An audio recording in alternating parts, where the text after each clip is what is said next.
Hello everybody and welcome back to another Kangaroo Joey Plays video. Now recording.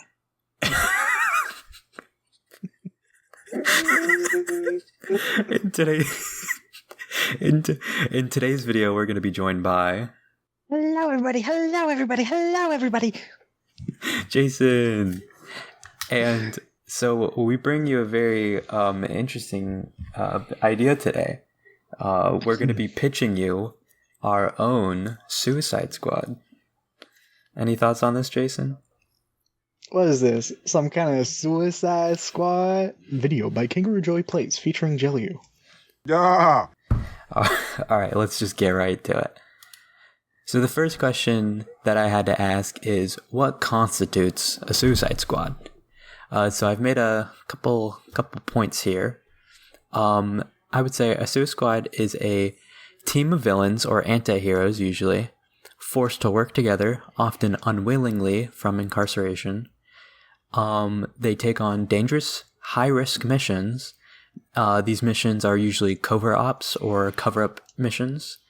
Kind of the things that they wouldn't have normal superheroes be doing, because, they're usually pretty morally gray. And they're motivated by poor rewards, or just to avoid punishment, or time off of their sentences, things like that. And they're very aware of the likelihood of failure or death. They're usually pretty high risk missions. And common theme is they're usually run by Amanda Waller. So who is Amanda Waller? Amanda Waller isn't the founder of Task Force X, also known as the Suicide Squad, but she is the one who made it into the operation it is to this day. She has no powers in the way Superman does, but her power and political influence and vital role in the underbelly of the US government is enough power to make Superman himself crumble if needed. She is... Who is this diva? She is a diva. We love Amanda Waller. She's so evil. Okay. The team characteristics. So we've gone ahead and boiled each of the team archetypes down to a sentence. There's going to be some overlap, obviously, between the teams and the characters, and some characters might fit more than one aspect, but we've gotten it down to the captain, pretty much the only character who isn't jailed and isn't considered a bad guy. The unfit leader, who's also an unfit father. The I do your job but better, which usually they're talking about the unfit leader. The Harley Quinn one, they always shoehorn her in there. The silent one to pad out the roster. The misunderstood monster. The animal companion. The adorable comic relief.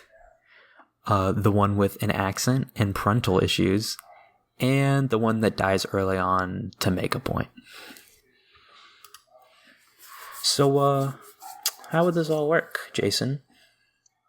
Well, you might be wondering how it would all work, and the answer is very simple. It takes place in sort of an alternate dimension where all these characters exist in the same universe and are incarcerated conveniently at around the same time, with reasons to not change their base narratives in a way that compromises their individual stories.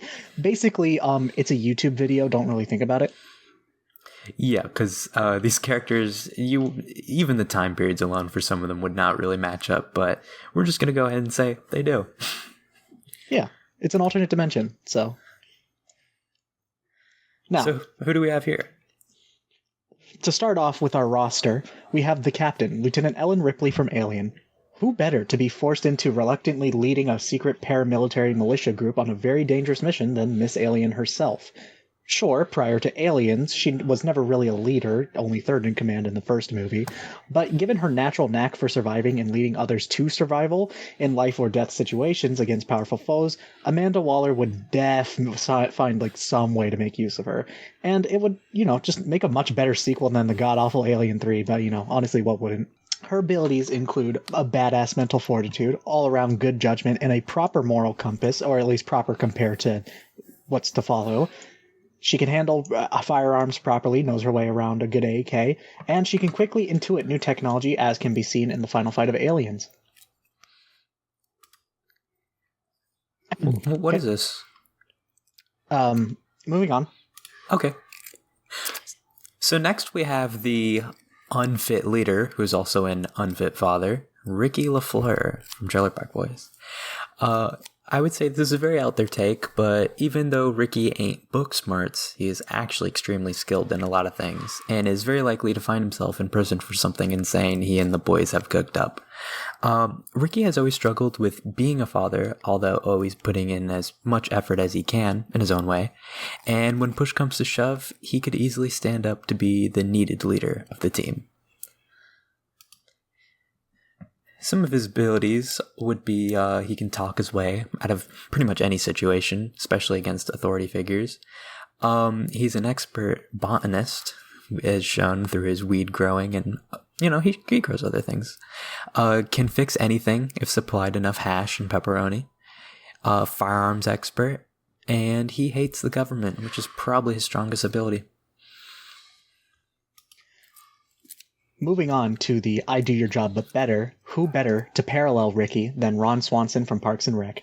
Ricky might be handy, but Ron is truly the master of all trades and the manliest of all men.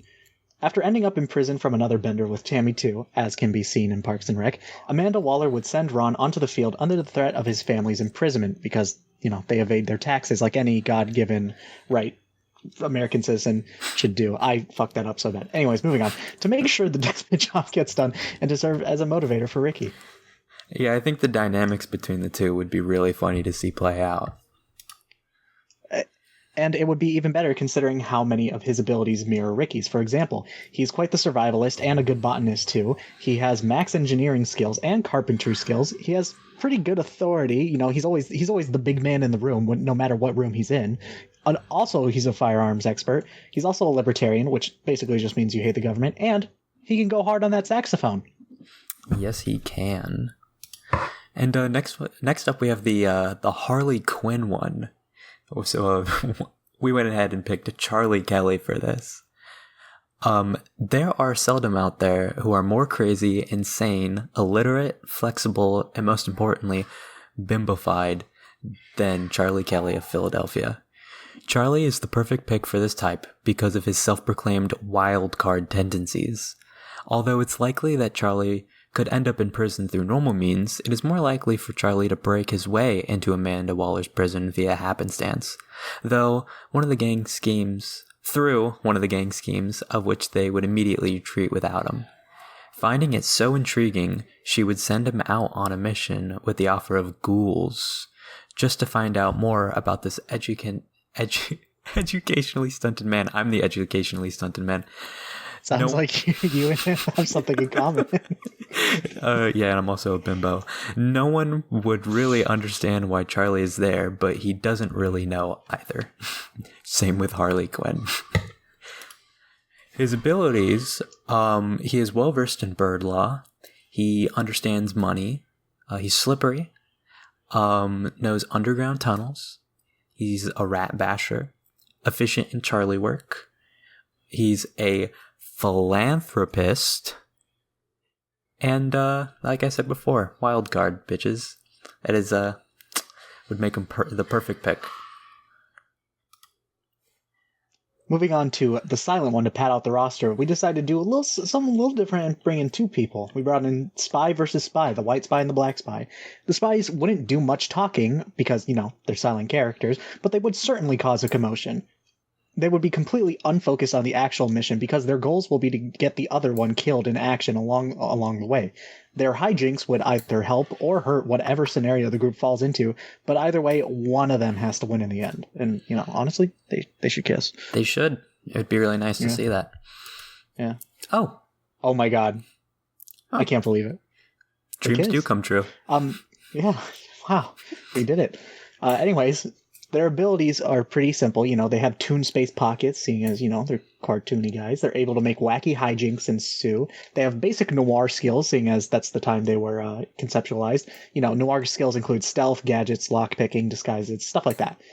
And but they can only activate their abilities if it's to thwart the other's plans. They gotta stay true to their roots. Of course. Next up, we have the Misunderstood Monster. For this pick, we picked Paddington. Paddington is a sweet little bear and finds himself bumbling into the silliest little circumstances, one of which could be Task Force X.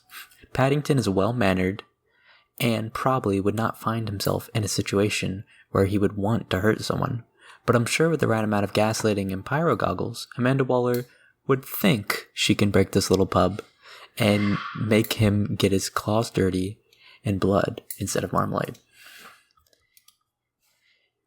The picture.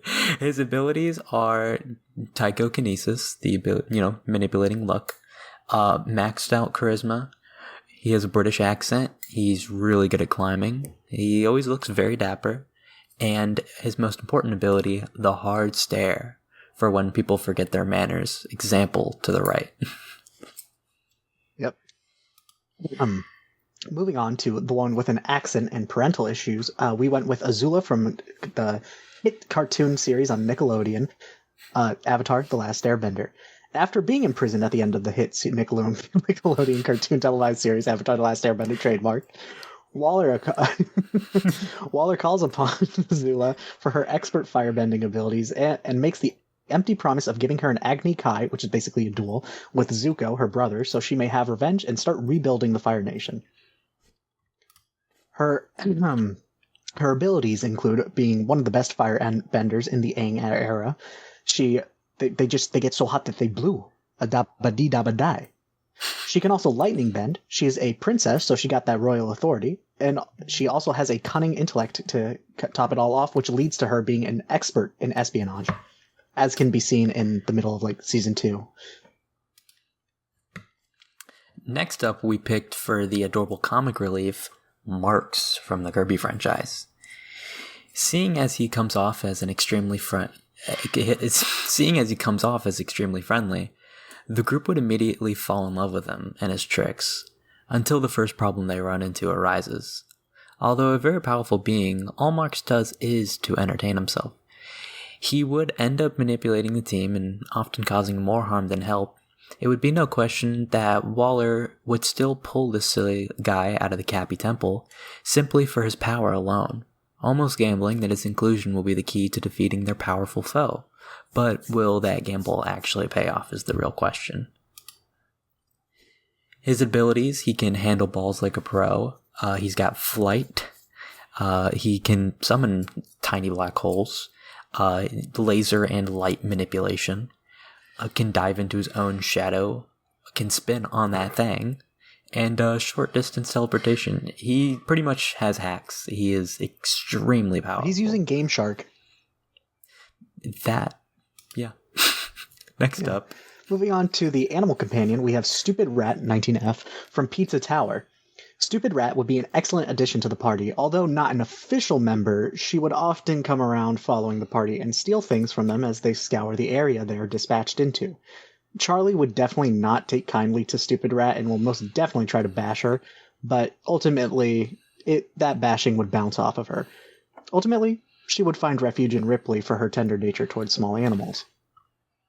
Stupid Rat's abilities include being invulnerable to projectiles, being able to undergo kinetic inversion, which is basically just bouncing back somebody's energy at them. They can go into bowling pin mode, but however, they are weak to pierce when in this mode, and just in general. They can also go tiny mode, and they're stupid, because Stupid Rat. Stupid Rat. Perfect. Stupid Rat. Next up, we have the one that dies early on to prove a point. For this, we picked Kenny. Oh my god, you killed Kenny. Jason, say the next one. You bastards! Need I say more? Need I say more? These are his abilities. As you can see, it's a very long list. He's really good at doing what he does, and that is dying. Yeah, we weren't sure if we could fit it all in just this slide alone, but we managed. These are the honorable mentions. They didn't make the final cut for the team, but we were considering them. Yeah, you can try and guess why we considered each of these people. Yep. This is going to be the group vehicle, the Kendrick Lamar van. As you can see, during most of the movies and shows, they do end up in a vehicle at some point or another, and we figured it'd be important that we pick the Kendrick Lamar van, also known as a 1996 Toyota Chrysler Town & Country. Yeah, the brown one, to be specific. The brown one.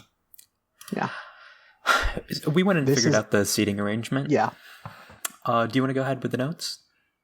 No, you take this one. I'll handle the next one. Aw, you're so sweet. So, Thanks. Kenny would be dead before they would make it to the car. This is not the car is not going to be given to them by Amanda Waller. This is going to be something they find.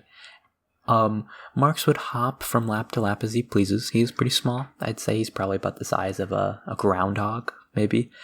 Ron and Ricky would constantly be switching places, antagonizing each other. Definitely trying to call You're shotgun. in the front. No, you're in the back. I don't think they sound like that, but really good. No, that's what they sound like. Azula would have to sit in between the spies to keep them in check.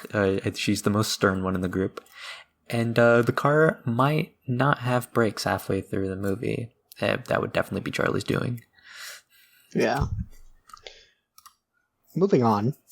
The squad, we have to be facing off against some form of evil, so here comes an approaching challenger. Albert Wesker from Resident Evil.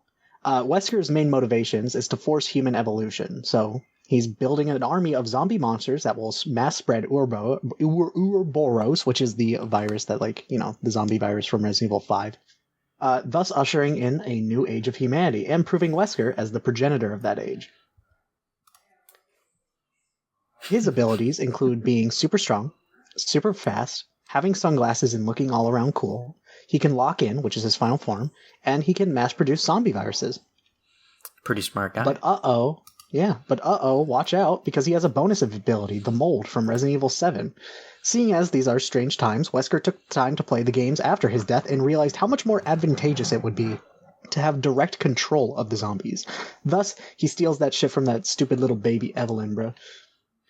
He has now combined Ouroboros and the Mold, which has a greater effect on metahumans because, we need stuff for the plot. Rip Bozo. Rip Bozo. For the mission location, we picked La Fortuna, San Carlos, Costa Rica, with a population of around 15,000 people. We picked a real place on Earth because it just felt like the right thing to do in this situation. It was just the right call. It was the right call, yeah.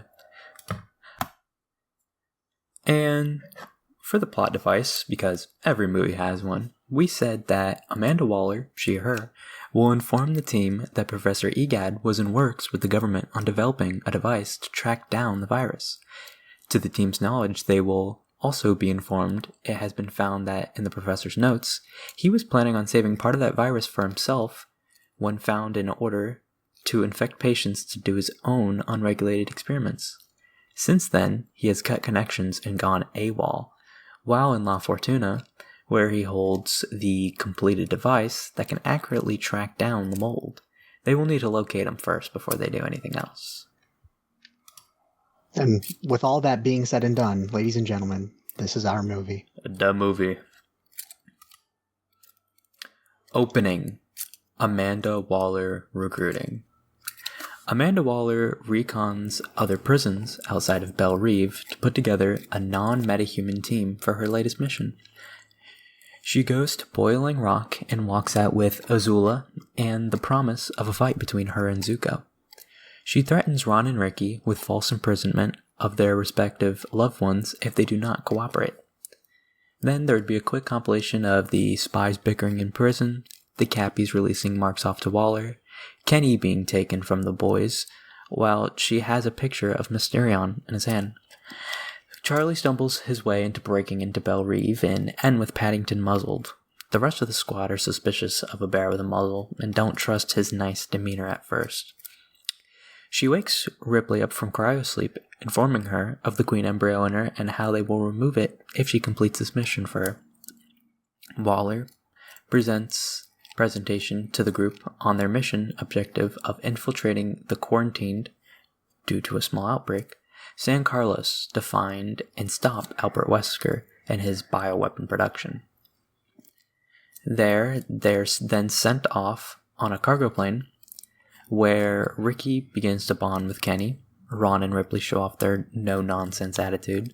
The spies start their mischievous plans against each other. Paddington's muzzle is removed to reveal a sad but silly little guy, trying to make light of the situation, and Mark seethes with anticipation.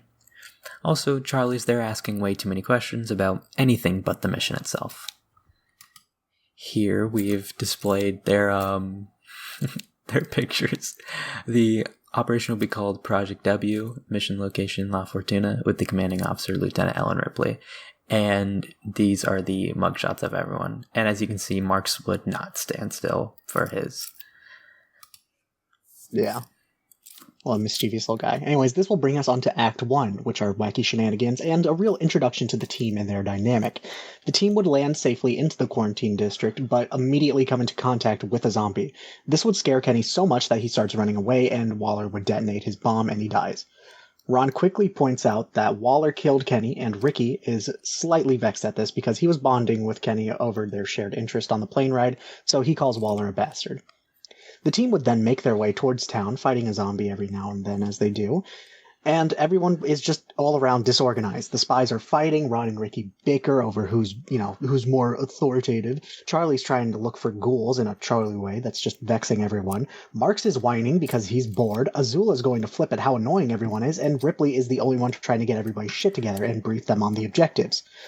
They then find the broken down team van, also known as the Kendrick Lamar Mobile, and as Ron and Ricky work on it, bickering over how, it would be when Ripley discovers Stupid Rat hiding out in it, and with her love for small defenseless animals, quickly shelters it in her pocket. And as you can see, we have a little bit of a visual representation. The team's arguing. Ellen Ripley's, she's not having it. There are zombies coming for them. Paddington's really just can't stand all this bickering. He's just such a traumatized little bean. And, rip bozo to Kenny. Honestly, I don't know why you put that halo on him. He should be going down, if you know what I mean. Anyways. It depends. Okay. Act 2, First Encounters and Plot Development. This would be the first major zombie fight. The squad will start taking things more seriously while showing off their individual abilities, and Charlie gets bit, and Stupid Rat is revealed to the rest of the team. Charlie wants to kill Stupid Rat, but Paddington and Ripley object. Charlie lets it live, for now, and Paddington opens up more with his compassionate side, starting his character arc. They find their way to the mission checkpoint, where Waller tells them their communication will be cut off from there on out, and reminds them of Professor Egad's information sheet, with his picture that she has given to all of them. This is where they split off into 2 teams to do recon for Egad. Wacky espionage ensues. Also, real quickly, it is Charlie gets bit, but it's not shown to the rest of the team yet. That we forgot to add that part. No one knows that he's gotten bit yet. Yeah. He might not even know. A team, we have Paddington, Ripley, Ron and Ricky, and Stupid Rat. And on B team, we have Charlie, Azula acting as the temporary captain, the spies, and Marks. Which brings us into Act 2A, since they're split up, which is sort of just, looking for the plot device and some heartfelt interactions in between. So this would be following Team A, which have taken on the duties of scouting local public areas with a picture of Professor Egad to, look for him. Ripley starts to notice the effects of the queen embryo in her and fears it might be too late to be removed. So there's that going on, a little bit of tension building for you. While scouting, Paddington tells the squad about how he was framed and how he just wants to make it back home for his Aunt Lucy's 100th birthday party. This is meant to act as a core emotional moment, which causes Ricky, Ron, and Ripley to make a vow to him that when they get done with this, they will help him get the present she deserves and make sure he gets home to his family in time. Eventually, they'll find a man in a bar who recognizes the picture of the crazy old man who lives next door, and he'll bring him to him. There, they will meet the professor, and he graciously shows them the device and tells them he went AWOL because of Waller's plan to use the mold to create a super soldier hive serum so she wouldn't have to use criminals as slave labor anymore for her missions. He came here alone to take care of it himself so she wouldn't have the chance. And here we have, just a little bit of sequence of events. Paddington, oh, my life is miserable, I was muzzled. And then, Ron and Ellen talking to the little drunk guy there. And then they like, knock, knock, pizza, delivery, Egad. And then, Egad got the device on. Ricky's like, damn, that's the device and shit. Moving on. Then that brings us to Act 2B, which will be happening at the same time as Act 2A. This would be unveilings and scheming. Team B has taken on the duties of sneaking into the records office of the police station to find any sort of information on EGAD. On the way there, noticing how odd the people of the town seem to act, but brush it off as being under stress due to being quarantined. While breaking in, it's casually revealed to them that Charlie has gotten bit, but it's taking a while for the virus to spread because Charlie's just built different. I mean, he goes through the sewers. It makes sense why he would have so many viruses already. While the spies are trying to get each other caught, Marks is having a field day doing something illegal. While Charlie looks over the records because of his law experience, Marks notices Azula's mission sheet looks different from the others, with the extra objective of siphoning the blood of Albert Wesker.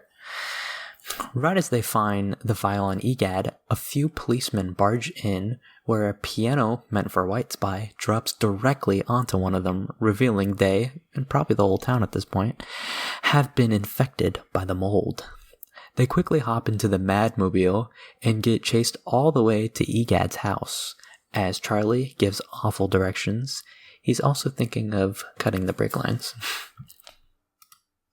Here we have just a representation of what was going on. We have the molded police. Obviously, some of these wouldn't look fully molded yet. They'd still look like people. Azula going through the files, all Sigma-like. Marks is also in the slide, Sigma. And showing that their classic hijinks have led to the death of someone. And here's Charlie bit on his hand. Ouchie mama. His immune system is really something. Oh, yeah. Anyways, this would all culminate into the finale of Act 2, Act 2C, which is, they're all together again and ready to go because Team B would storm into EGAD's house, and the neighbor screeches at them and pounces onto Charlie. The cops, the quote-unquote cops, storm the building as the team fights off the horde, and Charlie is left decapitated. That is right, Charlie is left decapitated. No head. Anyways, Shut up. Marks would laugh at this, and then he would just eat like one of the neighbor guys because that's just something Marks would do. Anyways, after they complete the objective, they would all catch each other up on everything they've learned and gear up. The professor would equip Ripley with the device to track down the highest concentrated populations of the mold. And then Charlie would. Moving back to Charlie, he wouldn't be quite dead, but he's not quite alive. He's just a talking head. Anyways, EGAD would quickly set him up into a little back bling chamber to preserve his body, and Paddington would equip him per EGAD's request. Though Charlie doesn't like being close to a bear, nobody really cares because it's Charlie. Anyways, they all get back into the car once again, and the team would follow the device into the direction of the city's volcano because there's one of those nearby. And here we can see what a $1 squad versus a $100,000 volcano would look like. This is totally the squad facing it, and there's Wesker because he's at the volcano base. Of course, he has a volcano base. How could he not? Moving on to Act 3, Victories and Losses. Act 3 is a long action piece of fighting zombies while navigating to the source of the mold in Wesker's volcano base. Because why wouldn't you have one? Just the kind of guy to have one. Just the kind of guy. They eventually find the room where Wesker's manufacturing and stop that shit, including the radio interference tower. Wesker throws a tantrum and decides to start his mass spreading of the virus, what he has left of it at least, and he's going to start spreading that earlier than his plan would have already had. A grueling battle ensues where the Black Spy gets killed, and Marks steps up to go toe-to-toe with Wesker's final form. Both so happy to have an opponent worthy of fighting, the team is successful and manage to severely injure Wesker and leave him unconscious. Ripley talks about throwing the unconscious Wesker into the volcano to make sure the virus can never be replicated, and Azula tells her she ain't gonna let that happen, and calls Waller over her radio to report the location.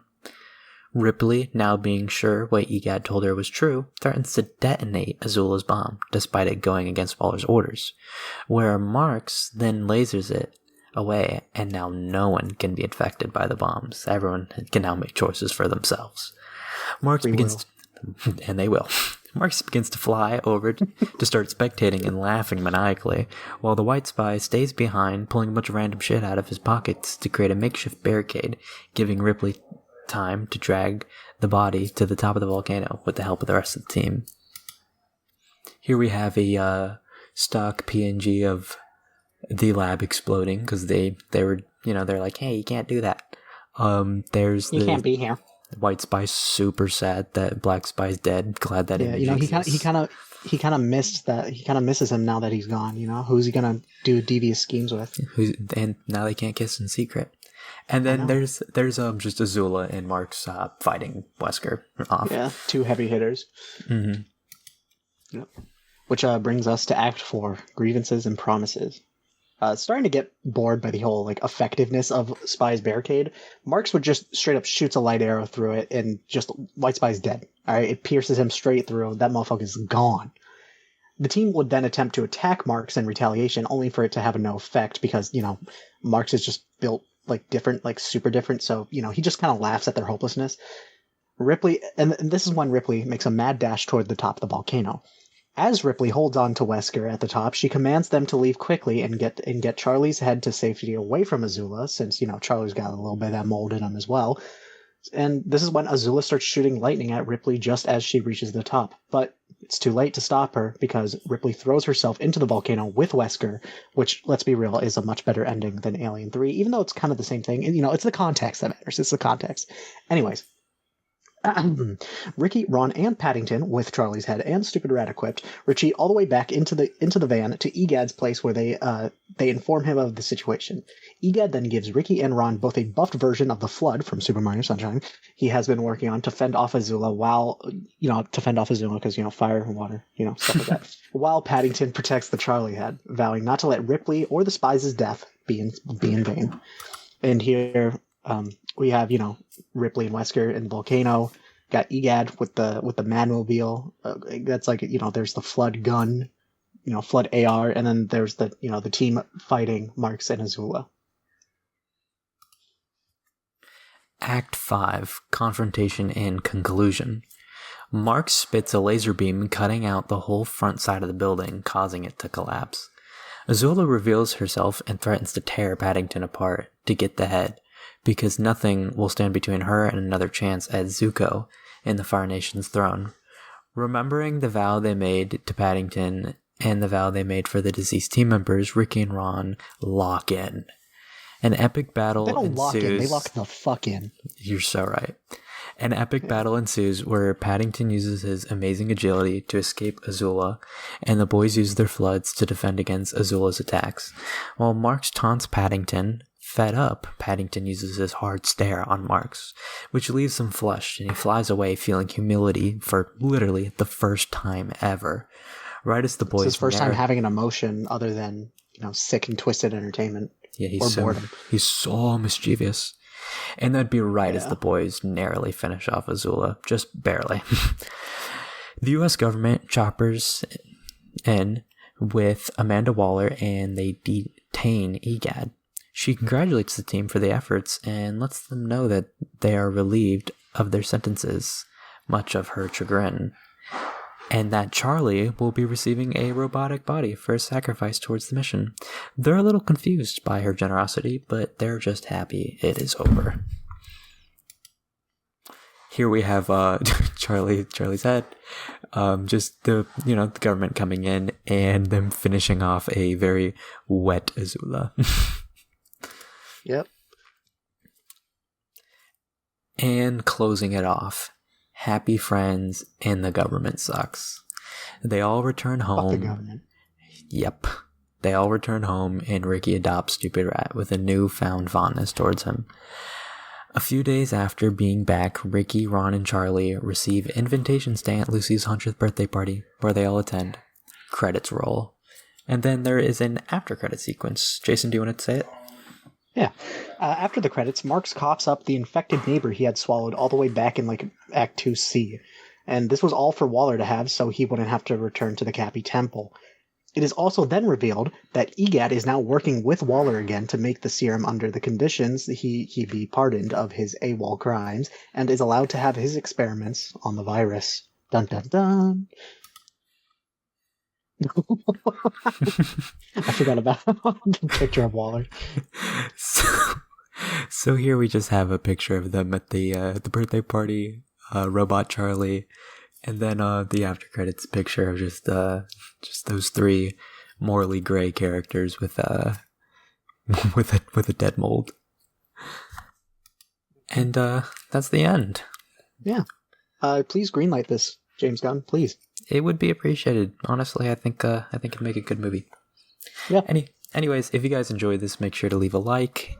And make sure to leave a like, make sure to comment, make sure to subscribe, make sure to turn on bell notifications, make sure to share this on reddit.com with your r/friends. And have a wonderful night.